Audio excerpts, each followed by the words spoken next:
Hello friends, आप सभी का आपके अपने चैनल एआईएफ कंस्ट्रक्शन पे आप सभी का स्वागत है। दोस्तों, आज मैं फिर से आप सभी के लिए एक नए टॉपिक के साथ शामिल हो गया हूं। तो दोस्तों, आज का जो हमारा टॉपिक है, what are the problem faced by civil site engineer. तो दोस्तों, इसको हम लोग हिंदी में कैसे करेंगे? सिविल साइट इंजीनियर का जो रोल होता है, कौन कौन सी प्रॉब्लम को वो साइट पे देखते हैं, उसको सामना करते हैं, उसके बाद उसका सॉल्यूशन निकालते हैं। तो यही टॉपिक पे मैं आज आपसे बात करने वाला हूं। तो दोस्तों, वीडियो में आखिर तक बने रहिएगा। जितने मेरे भाई चैनल पर नए आए हैं, प्लीज चैनल को सब्सक्राइब कर ले, बेल आइकन को प्रेस कर ले, ताकि हमारी आने वाली वीडियो सबसे पहले आप तक पहुंचेगी।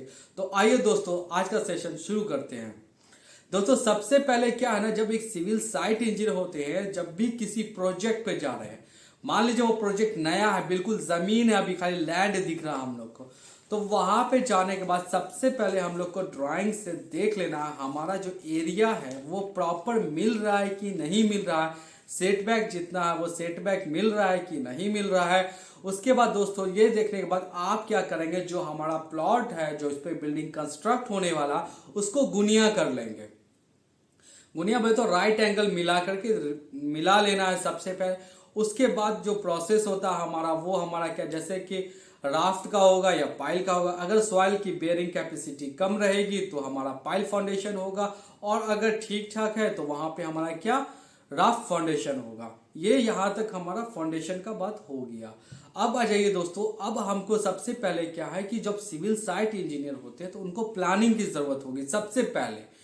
तो जैसे मान लीजिए कि अगर हमारा 5 फ्लोर का, फॉर एग्जांपल 5 फ्लोर का बिल्डिंग हम लोग को कंस्ट्रक्ट करना है, और हमें क्लाइंट जो है वो टाइम दिया है, वो सिर्फ 1 साल का टाइम दिया है।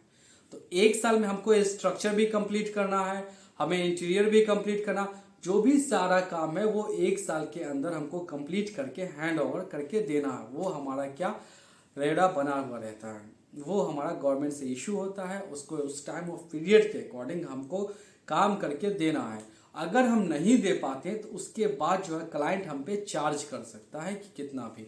तो वो जो है, ये सारा रूल रेगुलेशन रहता है, उसके अकॉर्डिंग हमको काम करना पड़ता है। तो इसी के लिए सबसे पहले हमको देखना है कि ट्रांसपोर्टेशन खर्च जो होता है वो ज़्यादा पड़ जाता है। क्यों? जहाँ पे हमारा काम चल रहा है, अगर उस जगह पे मटेरियल नहीं आ पा रहा है तो हमको क्या करना पड़ेगा कि दूसरी जगह मटेरियल को वहां पे गिराना पड़ेगा, फिर वहां पे से हमको लेबर लगाना पड़ेगा, लेबर लगा करके हमको साइट तक लाना पड़ेगा, मतलब कि डबल खर्च पड़ जाएगा।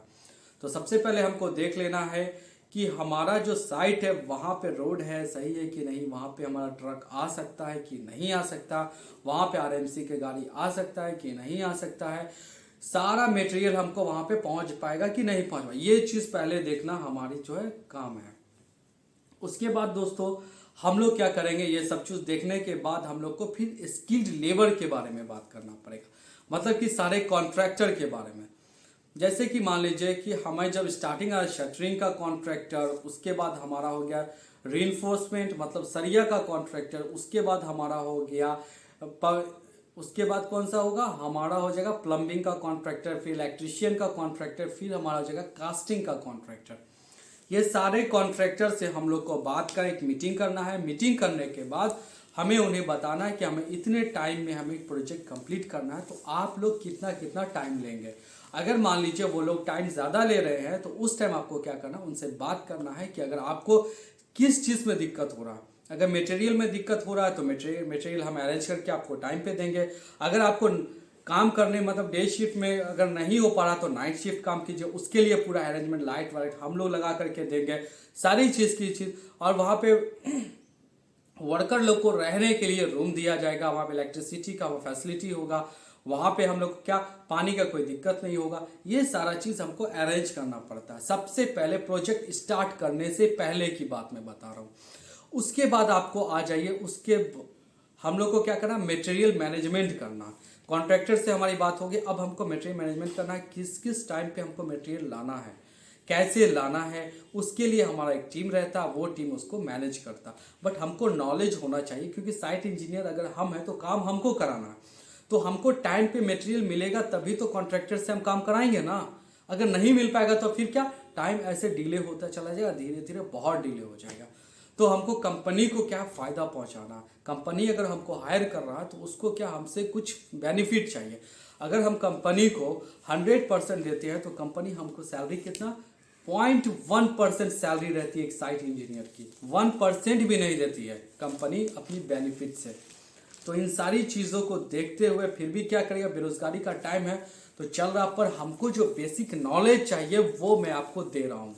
और हमारी सारी वीडियो भी आई हुई है पीछे में, आप लोग उसको जा करके देखे, बहुत कुछ नॉलेज मिलेगा, सीखने को मिलेगा।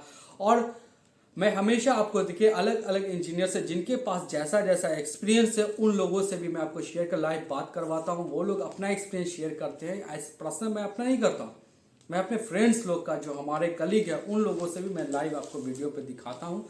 तो दोस्तों चैनल पे जो लोग नए हैं चैनल को सब्सक्राइब कर लीजिए, वीडियो को आखिर तक देखिएगा।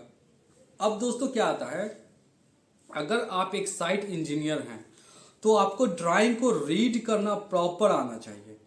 अगर आप ही ड्राइंग को रीड सही से नहीं कर पाएंगे तो आपकी ड्राइंग में क्या फॉल्ट है वो आपको कैसे मालूम चलेगा। अगर आपको ड्राइंग रीड करना आएगा, मान लीजिए ड्राइंग में कहीं पे फॉल्ट आ रहा है, तब तो आप अपने से सीनियर से जाके डिस्कस करिएगा। और आपको मालूम ही नहीं, आप काम वैसे ही कराते चले जाएंगे तो बाद में बहुत बड़ा इश्यू बन जाएगा और कंपनी को उससे बहुत ही ज़्यादा लॉस होगा। तो इसके लिए सबसे पहले आप जो भी काम कर रहे हैं, अगर स्ट्रक्चर का कर रहे हैं तो आपको स्ट्रक्चर का ड्राइंग आपको प्रॉपर आना चाहिए। इंटीरियर के वर्क अगर आप हो रहा है तो आपको आर्किटेक्ट का ड्राइंग भी आपको आना चाहिए। अब दोस्तों आ जाइए कि सबसे पहले हम लोग प्लानिंग कर लिए, प्लानिंग का काम हो गया, मटेरियल का काम हो गया, लेबर का काम हो गया, ड्राइंग का काम हो गया। अब हमको क्या करना, टाइम एंड कॉस्ट, दो चीज़ बच रहा। तो सर अब कॉस्ट पे बात करें, हम लोग पहले कॉस्ट पे बात कर लेते हैं। मान लीजिए क्या है, हर जगह अलग अलग रेट रहता, ये मैं आपको बेसिक बता रहा हूँ, ये नॉलेज आपको होना चाहिए। काम आपका है नहीं वैसे, बट हमें नॉलेज होना चाहिए कि मार्केट में क्या रेट चल रहा है। अगर हमारी कंपनी किसी जगह से परचेस करिए, कुछ रेट ज़्यादा है, तो हम लोग अपना एडवाइस रख सकते हैं कि सर यहाँ पे इस रेट में ये मटेरियल मिल रहा है, ठीक है। तो ये नॉलेज, ये आपके, इससे क्या है ना कि आपकी एबिलिटी क्या है, आप कंपनी को कहाँ तक ले जा सकते हैं, आपको किस हद तक कंपनी को फ़ायदा पहुंचा सकते हैं। अगर आप यहाँ तक करेंगे तो कंपनी जाहिर सी बात है आपके बारे में सोचेगी, ज़रूर सोचेगी। अब आ जाइए टाइम की, तो टाइम के बारे में बहुत इंपॉर्टेंट है। देख लीजिए हर साइट इंजीनियर को टाइम को लेकर के हमेशा आपको एक्टिव रहना है, आपको टाइम पे काम करवाना है। वो कैसे करवाएंगे, मान लीजिए अगर कंपनी को हमारा जो प्रोजेक्ट है वो 1 साल का, तो हमको तो 1 साल के अंदर में ही ना काम करके कंप्लीट करके देना है। और इसके डिले करेंगे तो कंपनी में डेबिट होगा, कंपनी लॉस में जाएगा इस वजह से। तो अब आपको क्या, तो दोस्तों अब आपको क्या करना है, सारे कॉन्ट्रैक्टर से मीटिंग करना है, कॉन्ट्रैक्टर से बात करना है। उनको सारा मटेरियल टाइम पे चाहिए होता है, तो टाइम पे अगर डे शिफ्ट में नहीं हो पा रहा है तो नाइट शिफ्ट का अरेंजमेंट आपको करना है, लाइट उट जो भी होता है सारा अरेंजमेंट आपको करके देना। इस तरह से आप क्या करेंगे, टाइम पे काम करके दे देंगे। तो सबसे इंपॉर्टेंट अब इसमें यह है कि क्वालिटी, आप अगर साइट इंजीनियर हैं तो आपको ये मालूम होना चाहिए कि क्वालिटी बोले तो जैसे रिइंफोर्समेंट वाले काम कर रहे हैं तो उनका प्रॉपर जो एज पर ड्राइंग के हिसाब से जहाँ पे ड्राइंग मांगा जा रहा है वहाँ पे स्पेसिंग होना चाहिए, वहाँ पे स्टील होना चाहिए, वहाँ पे लैप होना चाहिए, वहाँ पे डेवलपमेंट लेंथ होना चाहिए। ये स्टील का आ गया। शटरिंग में आ जाइए, एक्चुअल मेजरमेंट आपको लेना है, आउटर से आउटर, इनर से इनर, डक का क्या आ रहा है, आपका स्लैब का क्या आ रहा है, रूम बेडरूम किचन बाथरूम जो भी रहता है सारे का एरिया आपको प्रॉपर देख के करना, वैसे शटरिंग बनवाना है। उसके बाद इलेक्ट्रिकल वर्क में कहाँ पे पॉइंट मांग रहा है, कहाँ पे जंक्शन आ रहा है, वो सारा चीज़ आपको ड्राइंग में देख करके वहाँ पे प्रॉपर कराना है। उसके बाद प्लम्बिंग वाले का अक्सर गलती प्लम्बिंग में हो जाता है। लोग ड्राइंग में, आपको आर्किटेक्चर और स्ट्रक्चर दोनों ड्राइंग को मिला करके देख लेना है कि नीचे से ऊपर तक जो हमारा पाइप उतरेगा वो एक लेवल में होना चाहिए। उससे एलिवेशन में जो है ना बहुत फर्क पड़ता है। अगर आपका एलिवेशन ही खराब रहेगा तो पूरा बिल्डिंग का जो नक्शा वही खराब हो जाएगा, जो खूबसूरती रहता है वो खत्म हो जाएगा। तो आपको क्या एलिवेशन पे ध्यान रखते हुए काम कराना है। अब आ जाइए, आपको जैसे कास्टिंग हो रहा है तो कास्टिंग के टाइम में क्या है ना कि आपको प्रॉपर पता होना चाहिए स्लैब का लेवल कैसे चेक करेंगे।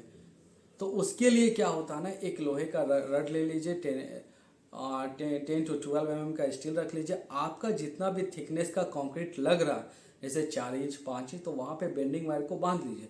और आप क्या कीजिए, 1-2 मीटर 3 मीटर के बाद 2 मीटर 3 मीटर के दूरी पे क्या करिए, उसको गाड़ के ऐसे करके, जैसे स्लैब है हमारा ये, तो जब कंक्रीट हो गया तो उस पर ऐसे रख करके देखिए लेवल है या नहीं, अप डाउन तो नहीं है, ये आपको चेक है। उसके बाद आपको स्लम चेक करना है, स्लम कितना हमारा आ रहा, कौन। उसके बाद आपको क्या करना है, क्यूब टेस्ट करने का आपको आना चाहिए। कैसे चेक करते हैं, उसमें कैरेक्टरिस्टिक स्ट्रेंथ ऑफ कंक्रीट कितना मांग रहा है हमारा, आ रहा है कि नहीं आ रहा। ये सारा चीज़ एक साइट इंजीनियर को जानना बहुत ज़रूरी है। अगर ये सब चीज़ आपको मालूम नहीं है तो फिर आप एक काबिल इंजीनियर बिल्कुल नहीं है। तो इसलिए मैं ये बता रहा हूँ, ये बहुत इंपॉर्टेंट है। जितने भी सिविल इंजीनियर, आप प्लीज़ इस चीज़ को फॉलो करें। जिनसे जो चीज़ छूट गया, जो मिस्टेक हो गया, प्लीज़ इसको वीडियो को देख के उन मिस्टेक को दूर करने की कोशिश करें। तो आप सभी का वीडियो में आखिर तक बने रहने के लिए धन्यवाद। इसी तरह से अपना प्यार देते रहें।